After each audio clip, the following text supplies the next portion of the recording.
Today on Outside Views, we're going to dive into one of the most significant and frankly painful economic experiments of the 21st century. We are looking at the lessons learned from Brexit regarding the effects of trade disintegration. And the world has changed a lot in 2025 and 2026, and we are seeing a renewed interest in what happened to the United Kingdom as other nations like the United States begin to flirt with aggressive tariff policies. And if you have been watching this channel for a while, you know that I prefer to look at the cold, hard data rather than the political slogans. But even with the most objective data, the conclusion is hard to escape. Breaking up a deeply integrated trade relationship is an act of economic self-harm that leaves a long and jagged scar. And I want to be clear that this is my personal take on the matter, because seeing the results play out over the last decade has been nothing short of a tragedy for anyone who values efficiency and cooperation. And let us start with the core difference between the British experience and what we are seeing in the United States right now. And we talked about lessons for Trump already this week, but this one is important and goes a little bit more into detail here. Brexit was a reverse trade reform at the scale of the modern world that we've never really seen before. For decades, the UK was part of the European single market, which is essentially the most frictionless trade zone on the planet. And when they decided to leave, they didn't just change a few tax rates. They dismantled thousands of invisible connections that made business easy. And one of the most fascinating facts from the recent reports in 25 is that Brexit didn't actually lead to a massive spike in tariffs. Under the Trade and Cooperation Agreement, or the TCA, the UK and the EU actually kept zero tariffs and zero quotas on most goods. The UK government even introduced the UK Global Tariff in 2021, which unilaterally lowered many rates to keep prices from spiraling out of control. So if the taxes didn't go up that much, why did the economy take such a massive hit? And the answer lies in something far more insidious than tariffs: non-tariff barriers, or NTBs. Tariffs are simple because they are just a line item on a bill, but NTBs are the red tape that strangulates a business day by day. And we're talking about customs declarations and rules of origin documentations and regulatory conformity checks. Studies from 2024 and 2025 show that these invisible barriers increased trade costs by between 2 and 12% in tariff equivalent terms. For food products, which are perishable and highly regulated, the costs were even higher. Think about a small business trying to export cheese or mechanical parts. Suddenly, they need a small army of lawyers and compliance officers just to send a package across the English Channel. And this is where the disintegration really starts to bite, because it hits the extensive margin. That's the word I was looking for. And that is just a fancy way of saying that smaller firms simply gave up. They stopped exporting altogether because they couldn't absorb the fixed costs of the new bureaucracy. And now compare that to the 2025 US trade shifts, where the focus was almost entirely on directing cascading tariffs.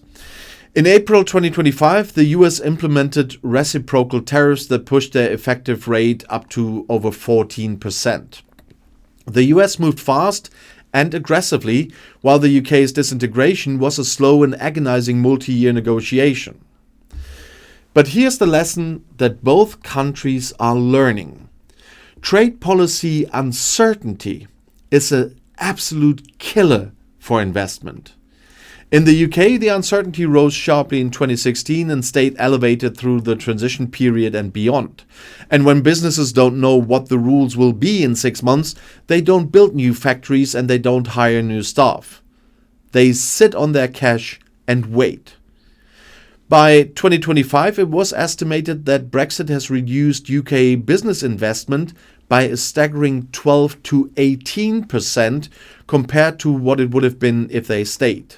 And that's not just a number on a spreadsheet. That is a decade of lost innovation and missing technology. And if you look at the macroeconomic performance, the short run was actually quite deceptive. Right after the referendum in 2016, the British economy didn't collapse immediately. GDP growth slowed, but it stayed positive, and the stock market actually rebounded because of a sharp drop in the value of the pound. Exporters with foreign currency revenue looked like they were winning for a minute.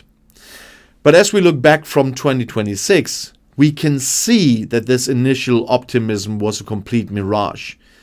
The long-run reality is that the UK has steadily fallen behind its peers in the US and the euro area. Inflation in the UK remained higher than in other advanced economies for years because of those regulatory frictions. In fact, food products with high EU dependence saw 8 percentage points more inflation than they should have. And one of the most damning pieces of evidence is the downward revision of long-term forecasts. Back in 2015, people expected the UK economy to be much larger and more productive by now. But year after year, those projections were cut as the slow-motion damage of trade disintegration became undeniable. By 2025, researchers like Nicholas Bloom estimated that the total hit to GDP was between 6 and 8%.